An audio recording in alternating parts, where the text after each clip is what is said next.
Nii, tere Marina. Tere. Sa oled vist üks inimesi, keda ma olen ka väga-väga kaua siia ootanud. Ma tean, et sul on väga põnev karjäär selja taga, 39 aastat lastekodus, hoolitsenud noorte eest. Äkki alustad sellest, et kus sa pärit oled ja kus sa üles kasvasid? Ma tegelikult sündisin Valgas, et sellel ajal elasid mu vanemad Koikkülas. Aga Tartusse kolisime, kui ma olin 1-aastane. Mul on vanem õde ja vanem vend. Ja kui perest natukene rääkida, siis oli, sellel ajal ma olen 60. aastal sündinud, et sellel ajal, kui me Valgast või Koikkülast ära kolisime me tollel ajal Heidemanni tänavale ja me elasime keldrikoruses, korrusele viiakesi ja hiljem saime siis nagu korrus kõrgemale. Et kui ma vahel mõtlen ajas tagasi, siis ma ei mäleta, et mul oleks nagu, ma ju kasvasin seal kuni 1. klassini, et mul oleks olnud nagu pretensioon, et meil on kitsas või meil ei ole seda või seda, see lihtsalt oli nii. Ja ma arvan, et on võimalik ka sellistes tingimustes elada. Üle aia elas mul vanaema, kelle juures ma ka hiljem väga palju olin. Ja siis algas mu koolitee. Ma olen käinud, ma kohe arvutan, 2 internaatkoolis ja 2 siis tavalises koolis siis tehnikumis ja 47, kui ma olin vana, arvasin, et võiks ennast veel täiendada ja lõpetasin rakendusliku kõrgkooli sotsiaaltöö erialal. Et sellega, et ma olen nagu alati, ma keskkooli lõpetasin ka õhtukeskkoolis. Et nagu alati kuskil kuklas on, mitte ma ei ole seda teadlikult teinud, aga kuidagi on minu jaoks ütleme selline midagi omandada natukene nagu kuskilt tulnud minu juurde. Et teismeas ma olin selline, kas just keeruline, tollel ajal samamoodi nimetati, et võib-olla on seal käitumishäire või hästi, aga ma olin selline tormiline teismeline, et kui ma tagasi mõtlen, et siis see oli sellest, et ma olin hästi avatud, selline otsekohase ütlemisega, mis kindlasti paljudele tekitaski, et see pole päris ilus käitumine, et võib-olla see, aga jah, et ma ei valinud teadlikult, ütleme siis seda hilisemat tööelu lastekodus, aga võib-olla ma olen mõelnud, et äkki on saatus olemas, et kuidagi on, ma toon siia vahele ühe sellise, et ma unistasin tegelikult treeneriks saamisest lapsena ja siis ma unistasin filmirežissööriks saamiseks ja ma nägin ükskord unes, et ma seisan Moskva perooni peal ja mul on nahkkott, millest ma väga unistasin olemas. Režissööri must ei saanud, aga koti ma hiljem sain. Et see nagu tagantjärgi lihtsalt selline nagu naljakas on, et kuskilt poolt ma ei teinud seda teadlikult, aga kuskilt poolt elu nagu seadis mul ette sellised, et ma läksin ju ka väikelaste kodusse 84. aastal. Aga oli sul endal õnnelik lapsepõlv? Ma olen seda alati mõelnud,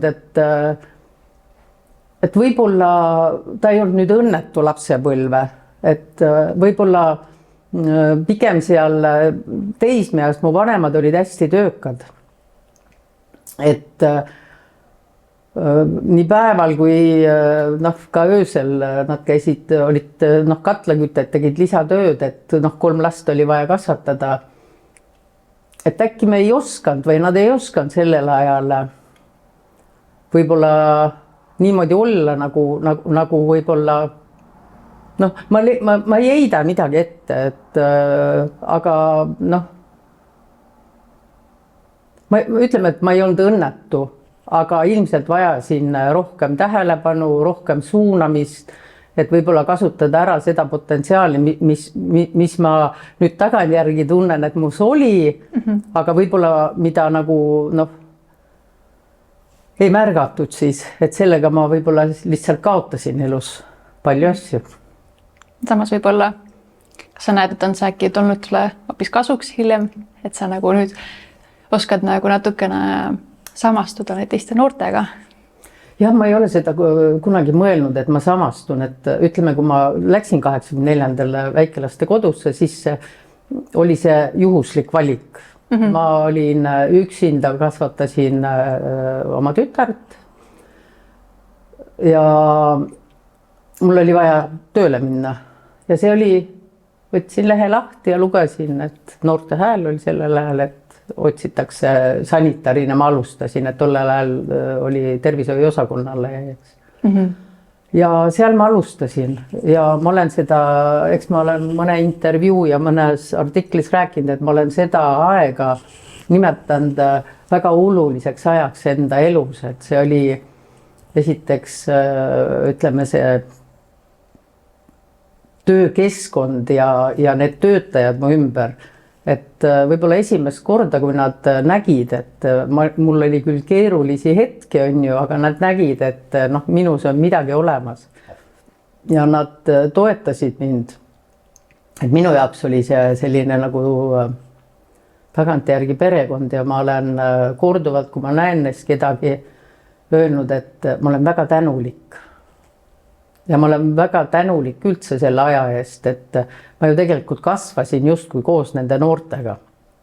Ja ma ei ole kunagi selles suhtes samastunud, et ma ei räägi, et mõnikord on mõni noor öelnud, et võib-olla me saaks nendest paremini aru, kui me oleks ise sama elu elanud, eks, et teiseks ju ükski noor ei teagi, mis elu meist keegi elab, on ju, et osad räägivad võib-olla jah, et millised siit, aga ma ei ole seda õigeks pidanud, et tegelikult on see ju minu elu, ma olen valinud juhuslikult selle töö ja siis otsustanud, et tegelikult,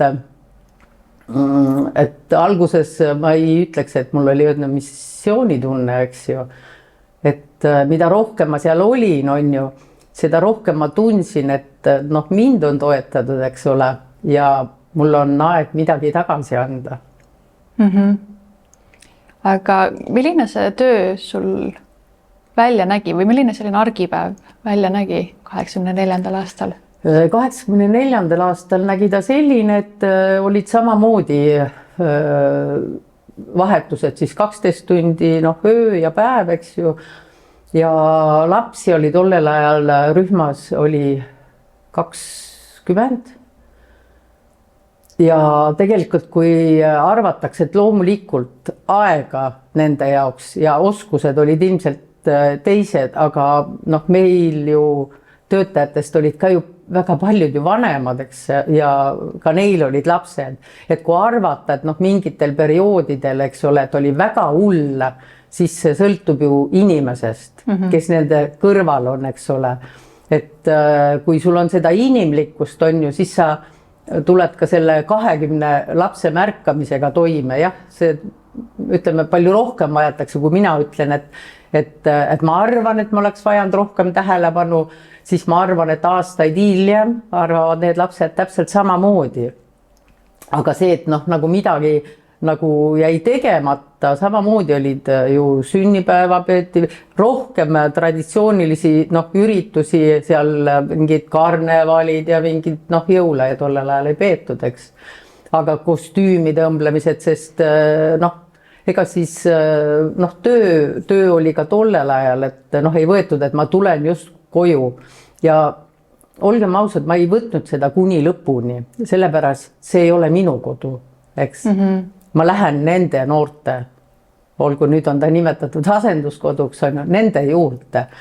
Ja kui ütleme, ma olin väikelaste kodus nagu 19 aastat, nad olidki kuni 4 väga erinevad, ka väga keerulisi lapsi oli nii vaimse kui füüsilise väärarenguga, eks.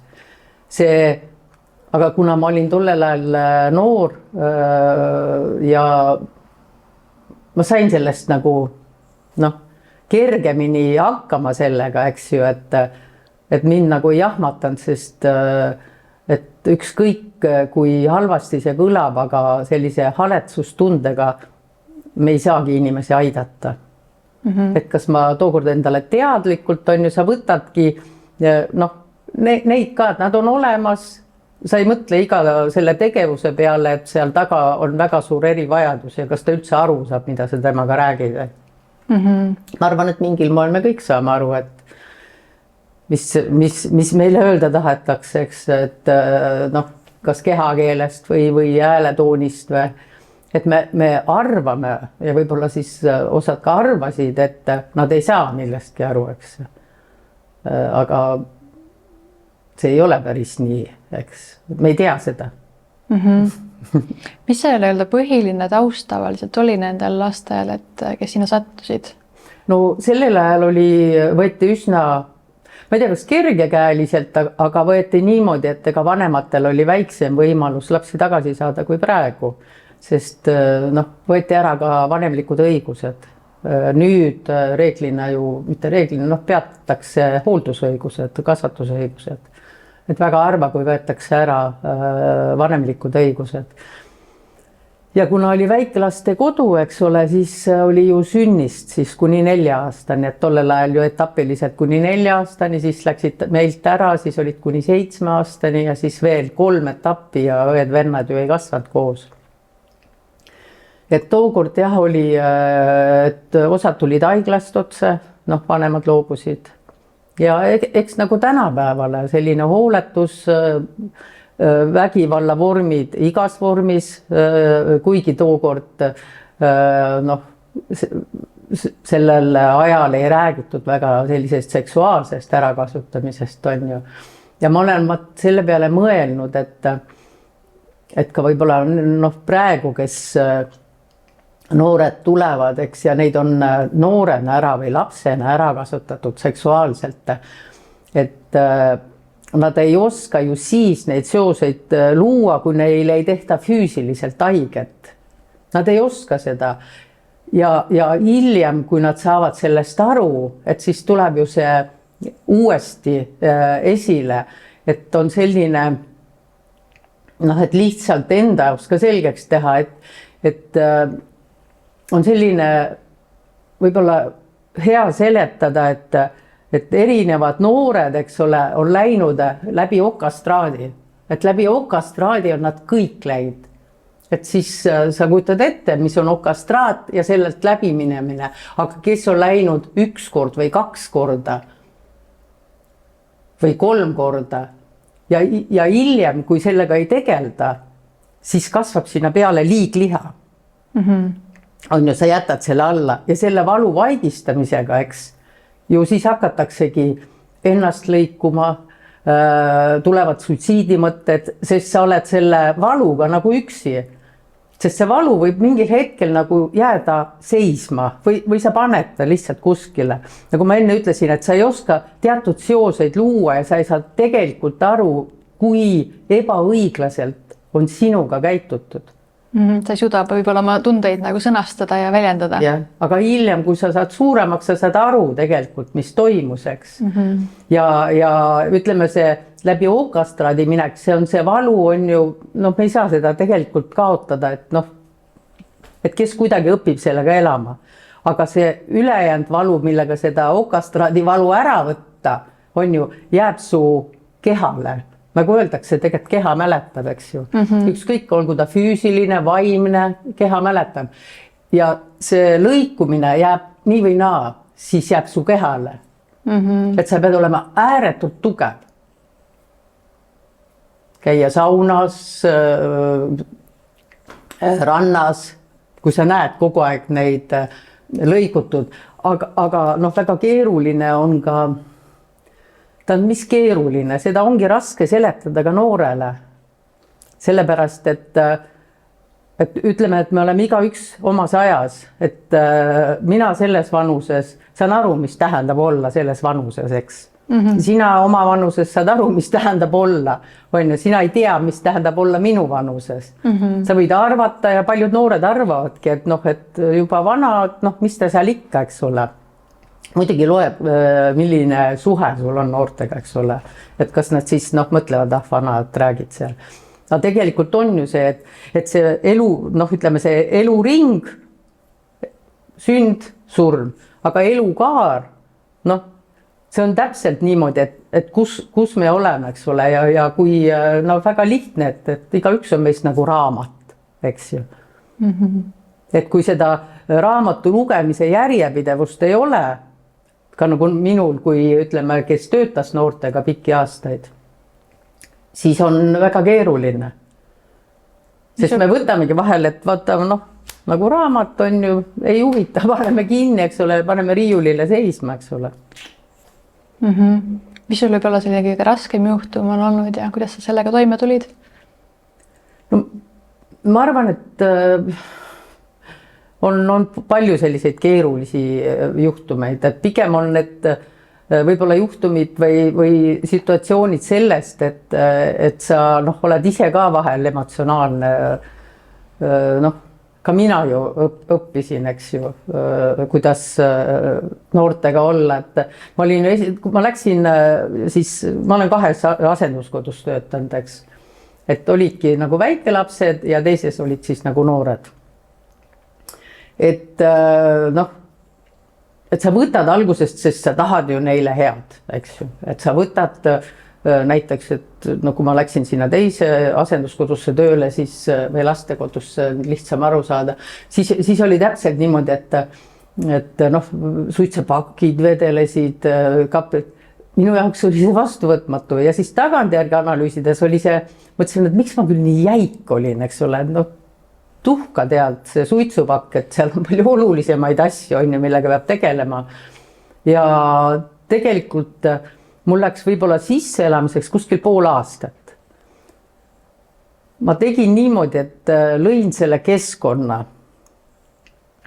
Noh, erinevad seal kasvatajate toas, et mul oleks seal endale hea olla, et ma saan sinna noore kutsuda, kellega juttu ajada, pereruumides, eks, oli väga selliseid emotsionaalseid kokkupõrkeid noortega, sellepärast, et kellele see meeldib, et keegi tuleb ja hakkab noh, seal looma selliseid asju. Aga ma ka panustasin oma aega, panustasin projektitöösse, korraldasime erinevaid ellujäämislaagreid oma kolleegiga, et see kõik andis selle kontakti tugevust.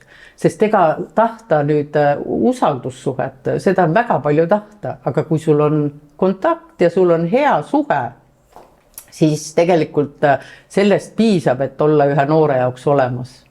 On ka kindlasti usaldussuhteid tekkinud nende aastate jooksul, et ei saa nagu kurta. Kui keeruline on seda nii-öelda suhet luua noorega ilma, et see nagu läheks üle piiri või et ta nagu ei tekiks vale arusaam, et kes sa nende jaoks oled? Vaat nüüd noored, kes on ellu astunud, on öelnud, et ma olen ikka öelnud, et mul on võimalus ka vabandada teie, see on ju, kui ma vahel noh, kärasin, eks. Ja siis nad on öelnud, et tegelikult noh, et minu puhul, mis oli see, et ma olin seal, kus vaja, olin range, aga see enamuselt ka ranguse puhul õiglane, et ma ei semutsenud. Minu jaoks ei olnud nad semud, ma olin ikkagi täiskasvanu nende jaoks, kellele noh, peale nad võiksid loota, kas nad nüüd uskusid, et ma nende jaoks tollel ajal suudan midagi teha, aga pigem ikkagi ma ise paljudest asjadest loobusin, et olla eeskujuks. On ju, ma ei saa tahta, ma mõtlesin, ma ei saa öelda noorele, eks ole, et noh, oli noh, töötajaid või inimesi, kes noh, rääkisid võib-olla seal, et suitsetada on paha, eks ole, aga ise läksid seal nurga taga, tõmbasid, eks ju. Et noh, mitte see, et täiskasvanu ei või suitsetada, jah, ta vastutab, aga teatud asjadel sul on nagu lihtsam, kui sa ise ka nagu panustad. Võib-olla ma tegin seda ka oma võib-olla pere arvelt, noh, minu pere oli minu tütar, eks, et tollel ajal, aga nüüd hetkel olen ma ka vanaema 2 lapselapsele, eks ole, et noh, et ma ei oska öelda, et võib-olla vahel me teeme liiga palju, aga ma ei tea, ma arvan, et ma tegin seda, mida ma oskasin ja ma noh, tõesti, ma lõin selle oma tööle nagu tähenduse.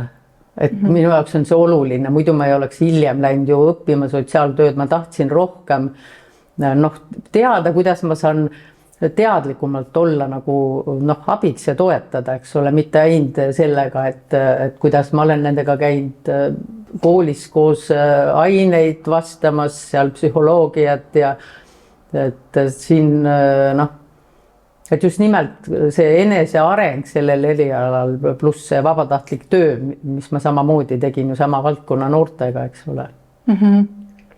Mis sa arvad, mis su selline suurim tugevus on olnud, et mis on nagu aidanud sellel alal sind? No ma arvan küll, et selline otsekohene, vahel võib-olla pisut selline noh, et äkki ei peaks alati nii otsekohene olla, see võib bumerangina sulle endale tagasi lennata. Aga ma siiski arvan, et selline õiglane suhtumine või selline, et ja ma viitsisin pingutada selle noore nimel. Et noh, ma olin nagu olemas, ma nagu arvan, et mida aeg edasi, seda rohkem ma nagu hindasin seda, et peab olema järjepidev, et siin solvumiseks pikalt ruumi ei ole. Noh, ikka vahel ju ka solvud ja oled kurb, eks. Arvad, et su töö on kõik tühja läinud. Aga et selleks nagu ei ole, et oodata sealt nagu sellist tänutunnet kogu aeg, siis noh, siis ei jõuaks kuskile. Ja et just nimelt loobuda ei tohi, et tõesti puhka natukene või ära räägi, et noh, vahel ma olen kasutanud seda, et ma lihtsalt ei suhtle mõned päevad ja siis, aga loobuda ei tohi, on ju. See vajabki seda, et sa tegelikult näed selles noores midagi, sa tahad olla talle toeks, on ju, ja kergekäeliselt ei löö sellega, et las olla. Mis sul endal nii-öelda siis tassi täidab sellistel rasketel hetkedel? Jah, vaata, mul need on see, et kas tass pool tühi või täis, et ma ei võta üldse tassi kätt, et tüliks seda. Aga noh, täidab, et noh, ma väga kaua aastaid ei lubanud peaaegu endale mitte midagi. Ma käisin tööl ja arvasin, et noh, sellest nagu ongi ja noh, tütre kasvatamine ka, eks. Sest ka töö sisu pakkus palju tegelikult, me käisime ka koos teatritel, suusatamas kontsertitel, aga mulle pakub, et mul on see noh, suur väärtus elada üksinda, mitte üksikuna, vaid üksinda, noh, teatris käia,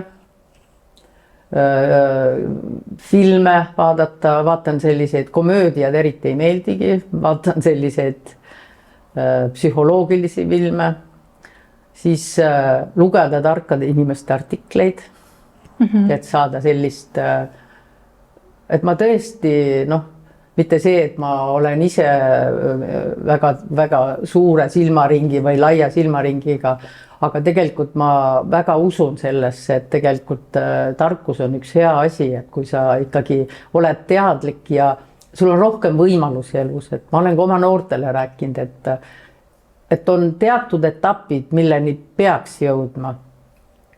On põhikool, on eriala ja no siis edasi juba on. Hea on, kui on gümnaasium, 10 aasta pärast on sul võimalus minna kõrgkooli õppima, kui sa soovid. Aga tavaliselt, kui sa jääd sinna põhikooli peale, siis on juba keeruline, nad ei tule või kui jätavad eriala pooleli, aga põhikool on see esimene ja loomulikult vastavalt noore võimekusele, nii vaimsele kui füüsilisele, et vahel ongi, et meil on väga suured ootused noortele ja siis me õudselt ise pettume, eks ju, aga meie seame need ootused, aga nad ei ole võimelised. Kui me teatud kohtadel räägime, et ta käitub nagu 2-aastane, aga muid asju ootame kui 17-aastaselt. Et vahel me selle unustame. Ja siis on keeruline, siis on konflikt on ju ja kellelgi ei ole kasu. Ja. Kas sa hoiad ka praegu endiste hoolealustega kontakti? Ja ma suhtlen, ütleme mitte igapäevaselt, aga noored on mind leidnud, kuna me teeme siis oma selle EATL-i meeskonnaga on ka suletud noorte Facebooki grupp, kus me aeg-ajalt laive teeme ja paneme ka erinevat materjali ülesse. Et nad leiavad ka siis üles, et kui nendel on mingi raskus ja nad ei saa sellest üle.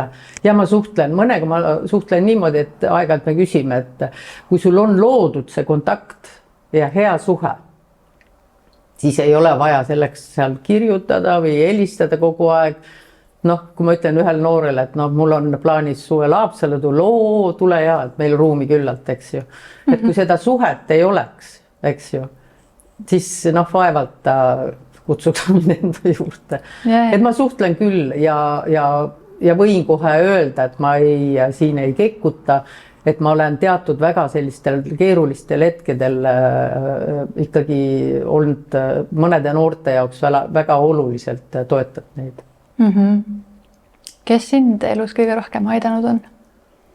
Ma arvan, et ma olen ise ja oma tütrele ma olen väga tänulik, kuna ma ju üksinda kasvatasin teda ja siis temal oli ju tegelikult keerulisem. Ma pühendusin väga palju oma töösse ja ma olengi talle väga tänulik, et tast kasvas selline tore inimene. Temast sai treener. Väga lahe. Et ta lasteaias on õpetaja, liikumisõpetaja ja on MyFitnessi treener. Väga kihvt. Ja, nii et minu tahe tema viis, kuigi ma seda temalt ei ootanud. Mis sul on olnud selline kõige suurem õppetund? Eks neid on elus olnud. Et oluline, et see paneb sind mõtlema, eks ju. Õppetund on see, vaata, et ma olen teatud aegadel ka tunnustusi saanud, et ma ei hakka siin välja tooma, sest see ei ole siin nii oluline, aga et see on tulnud väljaspool minu seda lähedat töömeeskonda, eks ole, et võib-olla on see, et mida ma tahaks võib-olla üldse noortele või üldse inimestele öelda, et see märkamine, kui inimene on su kõrval, on olulisem kui hiljem öelda, et mul on väga hea meel, et sa selle tunnustuse said, on ju. Et minu jaoks on oluline, palju olulisem see, mida noored mulle ütlevad ja on olnud, eks. Ja sealt on väga head tagasisidet, et alati nad ei panegi ju neid like ega südameid ja kui ta ütleb ka, et tõesti, et kallis Marina, et mul on sinu üle nii hea meel, et sa said selle mingi asja seal ja et need ei ole lihtsalt, sa tead, kuidas sa oled nende noortega tegelikult tööd teinud, et see on ikka töö, eks ju, see on distsipliin, enese ületus, vaba aja panustamine, eks ole, sest see süsteem on nii seatud, et sa ei saa päris ust sulgeda, sest kõik need laagrid ja kõik need on olnud vabast ajast. See on elustiil ikkagi. Jah, ma olen selle valinud, et teha ka oma töö lihtsamaks, et olla väljaspool nende noortega, eks ole, et kuna ma veel püsin suuskadel ja mängin lauatennist ja jalgratast enam ei mängi, aga see töö ise on hoidnud ka sind hästi nooruslikuna. Nojah, et sa teed koos nendega, et see tähendab ka nende jaoks palju, et sa võtad selle aja ja teed, eks ju. Et me võime ju pingi peal ka istuda ja nendega rääkida, kui nad mängivad. Et noh, endale ka pakkuda, et ega see on ju iseendale ka, eks ju. No. Kuidas sa näed, et noh, kuna sul on see staaž on nii pikk olnud, 39 aastat, et kuidas see töö on muutunud nende aastate jooksul? Kas siis paremuse või halvemuse suunas? Ei, noh, ta on muutunud, ütleme, see süsteem on muutunud, eks, et kui noh, olidki need väikelastekodud ja hiljem lastekodud, siis oli ju noh, nagu ma rääkisin, et 3 etappi oli ühel lapsel, eks ole, kes on niigi noh, oma bioloogilisest kodust ju ära võetud, eks, siis ta elab veel ja siis see õdede-vendade noh, lahutamine, eks. Et seda enam ei tehta nüüd? Ei, seda enam ei tehta, noh, äkki kui need perekodud olid või kui taas iseseisvumine toimus, et sellest ajast, siis noh, pered on ju väiksemad, eks, et praegu hetkeks on kuni 6 last siis ühes peres, on need peremajad. Noh, kuigi ma olen öelnud, et noh, ütleme, et siis vorm ei loe, eks ole, et kas ta on sul 4-kandiline või kuplikujuline, eks ole, et loob see, mis sisu sina seal lood, eks ju. Et see teine lastekodu, kus ma töötasin, oli selline vana lasteaed nagu, eks ole, sellest tehtud, et võis vahel nagu lõhkuda ka noor, et siis ei olnud, et euroremont. Aga see jah, et on ikkagi noh, ja eraldatus, eks ole, et ei elata ühes hunnikus kõik koos ja ma väga loodan, et inimesed, kes töötavad nende noortega, et nad on valinud selle töö, kui mitte valinud, on ju, sest on ka nii, et ma lähen tööle, ma tegelikult ei tea, ma ei saa öelda, et mulle meeldib, eks. Aga ma siiralt noh, soovitan nendel inimestel, kes ei taha noortega töötada ja neid toetada ja võib-olla vahel tõesti pingutada rohkem, eks ju, et ärgu piinaku ennast, mingu lihtsalt minema ja leidku see töö, mis neile meeldib, sest siis on ju kõik õnnelikumad. Kui palju sa oled näinud seda, et inimesed on valel alal? Ma olen seda näinud väga palju, aga nad ei lähe minema, et õnnelikumad olla. Aga mis sa näed, mis on hetkel nagu sellel alal selline suurim valukoht või mis vajaks läbivaatamist või läbimõtlemist uuesti? Suurem valukoht on see, et on väga keerulisi noori. On keerulisi noori nii normintellektiga kui intellektipuudega, käitumishäirega. Ja vahel öeldakse, et üks või teine lastekodu ei taha neid, see pole õige. Me lihtsalt ei meil puudub oskus ja võimalus nendega seal võib-olla toimetada, sellepärast, et ükskõik, et meid on vähe, kuni 6 last, aga me peame arvestama ka nende laste heaolu, kes seal juba elavad ja kes toimetavad, et me ei saa lasta ühel noorel, kes väga abi vajab, eks ole, ja me ei saa sellisel kujul talle anda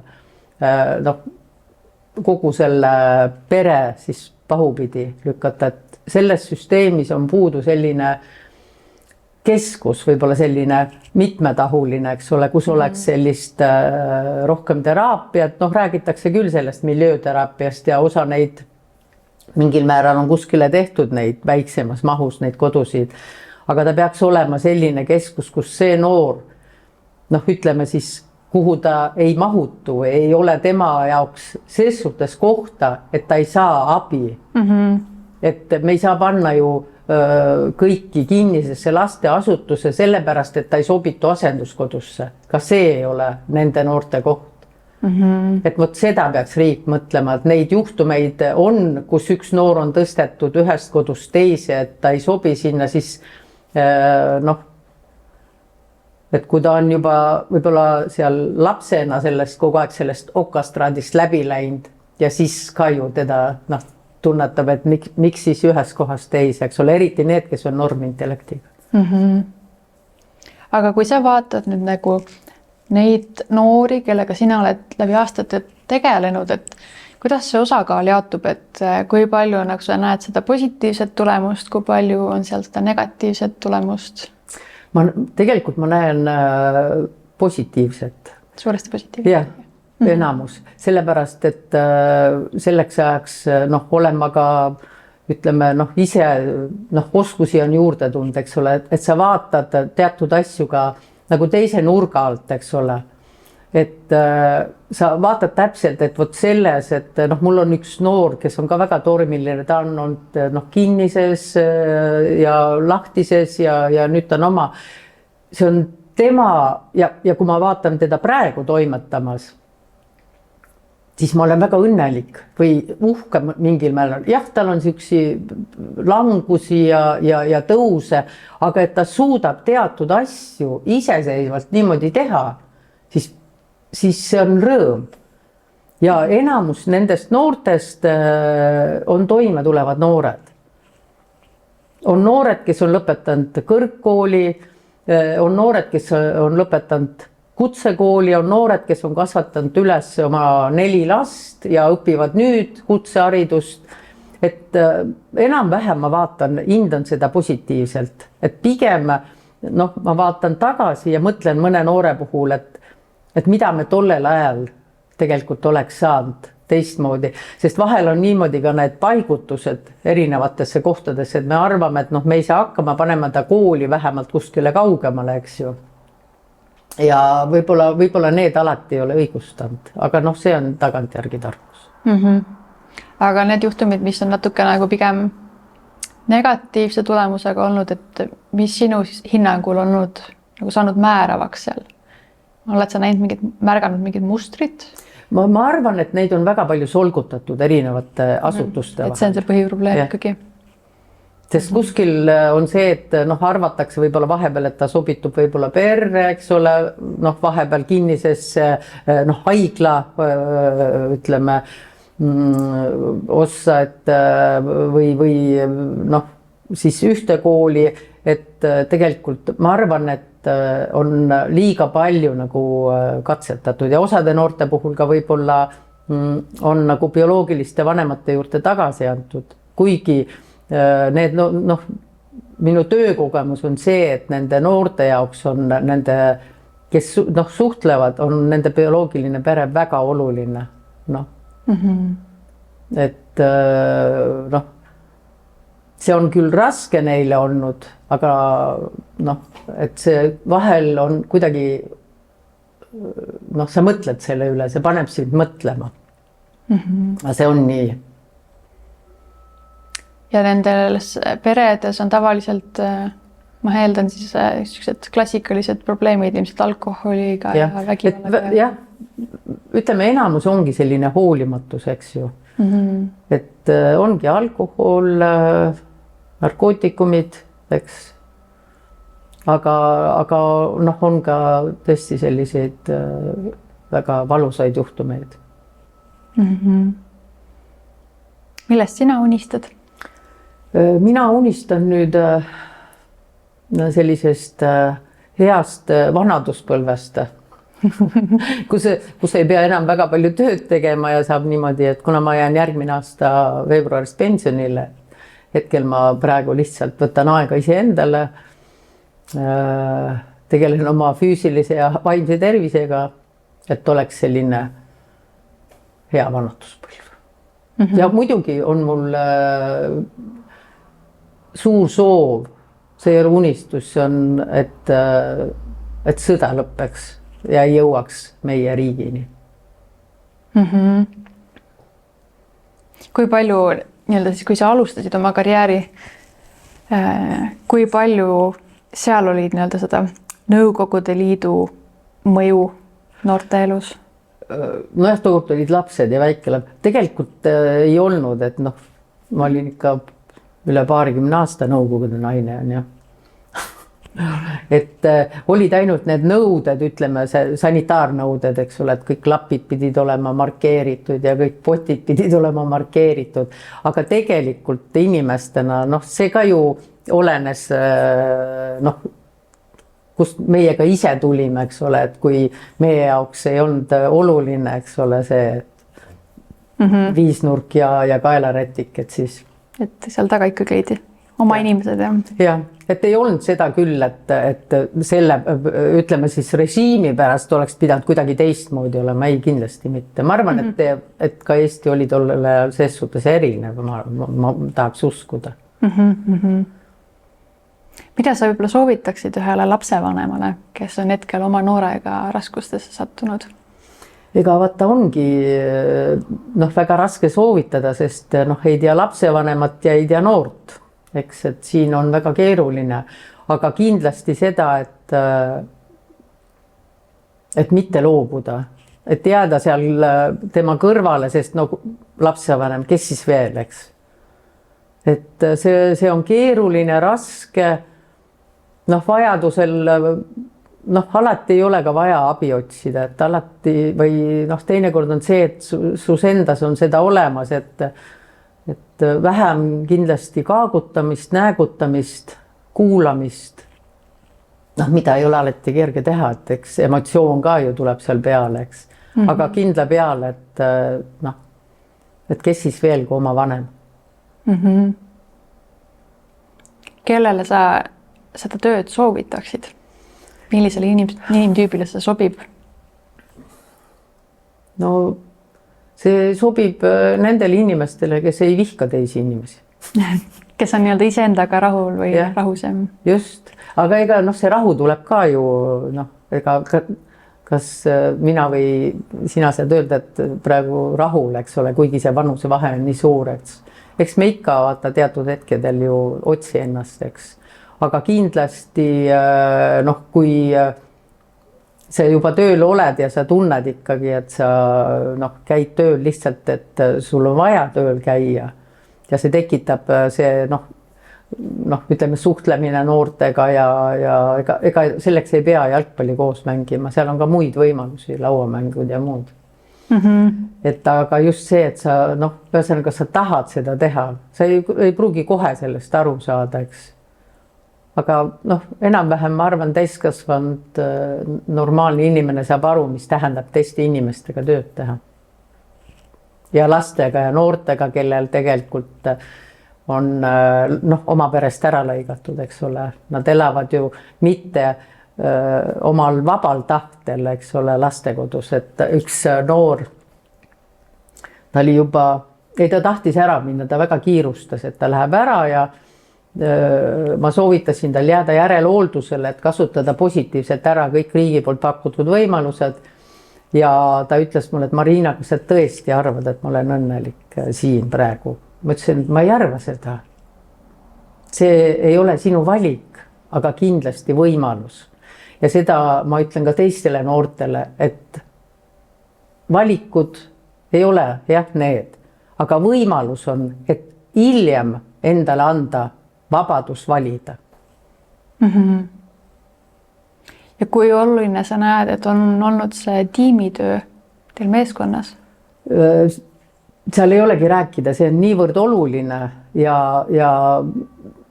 seda ei suudeta alati saavutada, aga see on niivõrd oluline just nimelt nende noorte toetamisel, et me kõik oleme erinevad ja meil on erinev selline potentsiaal, eks ole, noort toetada.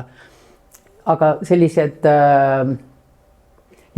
ma pean seda väga oluliseks ja pean seda ka oluliseks, et on ka ju juhid, eks ole, kes juhivad nii täiskasvanuid, eks ole, need täiskasvanud juhivad ju lapsi, eks ole, toetavad ja suunavad, et see on tervik ja kui see ei tööta, siis on väga keeruline ja raske teha, et me võiks seda ressurssi, mis me vahel kasutame täiskasvanutega seal mingite nõmedate konfliktide lahendamisel, me võiks seda ressurssi kasutada iseenda heaoluks ja noorte heaoluks, et oma tööd lihtsamaks teha. Mitte raskemaks, vaid lihtsamaks. Nii loogiline, teeme töö lihtsamaks. Aga kuidas sa näed, kas läbi aastate on see töö lihtsamaks läinud või raskemaks? võib-olla võimalusi on rohkem lihtsalt vahendeid saada, et tegeleda noortega. Aga noh, raskust, ega ta ei ole ju raskus, on ju. Raskus on see, et sul ei ole ju lahendusi kõikidele asjadele ja võib-olla ei tulegi selle aja jooksul, sest osad noored tulevad ju on juba 13-14. Et seal on väga keeruline, siis sa püüad selle aja, mis seal jäänud on, noh, kuidagi, et see raskus, noh, võib-olla raskus on siin nagu vale sõna, aga ega ei saa öelda küll, et see oleks kõik, et noh, lapsed on meie tulevik, et see oleks, seal on keerulisi olukordi, kus noh, sa võid ka ise noh, läbi põleda ja noh, on tagasilööke. On sul mõned sellised humoorikamad mälestused noortega seoses? Jah, on, aga ma ei tea, kas kõik sellest aru saavad, et me olime ühes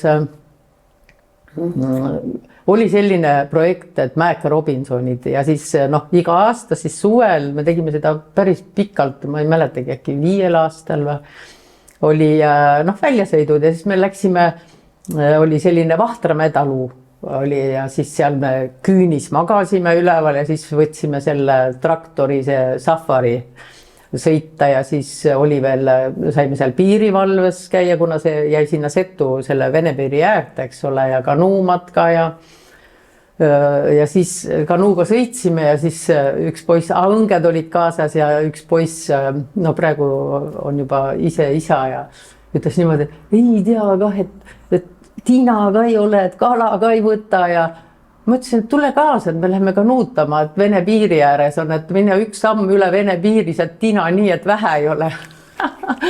Ja siis ta ütles, et ei, kanuuta, vaid tähendab sõuda ka ei viitsi. Et noh, vahel sa viisid nad välja, saad aru, sa võtsid kõik võimalused, on ju, noh, enda jaoks, no traktori Safari, eks ole, tead mööda, seal on ju väga ilus loodus, eks ju, või kanuutamine või seal lõkke ääres, aga noh, ikka on neile vähem, nagu et tina ei ole, eks ole, noh, et kala ei võta. Et no vahel on nii ja sa pead sellega lihtsalt, noh, teed järgmine kord uuesti ja et noh, ikka selliseid, et noh, meil on väga olnud toredaid, sellepärast ka võib-olla noh, hoiab noh, koos, et on ikkagi teatud ka kolleegid, kellega sa teed koos noh, erinevaid asju ja üritusi ja et see kõik on, et selle pika perioodi jooksul, et ma ei saa öelda, et noh, ma olen tänulik, ma olen ääretult tänulik, et ma sinna sattusin, et ma sellesse süsteemi jäin ja oli võimalus nende noortega koos kasvada, noh. Ja siin ma nüüd istun, eks. Päris tore inimene. Kas sul on midagi sellist ka, mida sa kahetsed? Ma arvan, et ei ole, mida ma kahetsen, et noh, mis seal ikka. Aga tagasi vaadates, millist nõu sa annaksid võib-olla noorele Marinale? 20-aastasele näiteks. Jah, ma ütleks talle, et tegelikult noh, elu hoidis sind mingil määral. Et need valikud, mis tulid, et vaevalt see noor Marina oleks ise teistmoodi teadlikult oskanud valida neid valikuid. Aga mida sa näed näiteks, et ühiskonnana me saaksime teisiti teha, et vähem lapsi satuks üldse lastekodusse? No mis me saaksime teha? Kuna riik tahab, et hästi palju lapsi sünniks, et hästi riik püsima jääks. Mina ei arva, et toetusi peaks väga metsikult tõstma. Et võib-olla osadel on võib-olla liiga palju lapsi ja osadel võib-olla võiks rohkem olla. Et võib-olla peresid toetada, võib-olla me ise peaksime olema paremad inimesed, et me ei oleks sellised vihkajad ja vihakandjad. Et noh, ja võib-olla me vanematele osadele ei peaks nii suuri ootuseid panema, ja vanemad lastele võib-olla, et võib-olla ma ei oska öelda, sellepärast et noh, et ei saa, ütleme, kui ma tahan peret luua, ma ei saa ju riigi peale lootma jääda. Et mul peab ju teine mõte olema, noh, et kui üks tuleb juhuslikult, eks, 2, 3, 4. Ja siis on sul 4 või 5 last lastekodus kasvamas ja sul tuleb veel 1, 2 koju.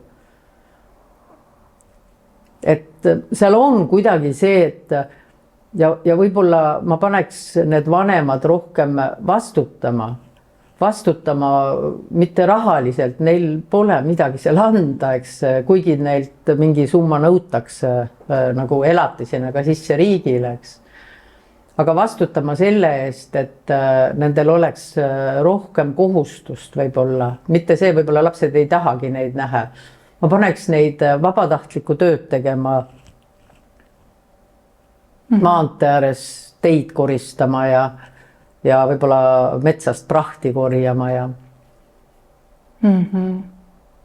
et ta teeks midagi võib-olla, mis annab talle endale ka ja võib-olla siis hakkab meeldima. Võib-olla tuleb sellest ka tööharjumus. Et väga ses suhtes kergekäeliselt sünnivad perre uued lapsed, kui osad lapsed on lastekodus ja ega siis nendel lastel on ka ju väga halb, kui osad siis on kodus ja osad ei ole ja et noh, need on väga keerulised olukorrad. Kas sa oled näinud ka sellist juhtumit, kus lapsed ise tahavad tulla lastekodusse ära? Ma arvan, et neid on, aga ma niimoodi ei tea. Ma arvan, et neid on, noh, et nad on paigutatud lastekodusse ja nad on sellega väga rahul. Et nad on isegi, mõned noored on öelnud, et kui ma ei oleks võib-olla sattunud lastekodusse, võib-olla ma ei oleks ka elus enam. Et osade puhul kindlasti, ma ei pea seda üldse silmas, et pigem ma arvan, et lapsi hoitakse liiga kaua vägivaldsetes kodudes.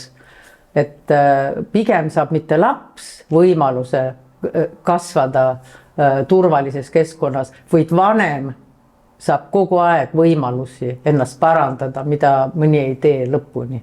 Ja selle tihti siis lapse arvelt. Ja, see kõik käib nagunii lapse arvelt. Ükskõik.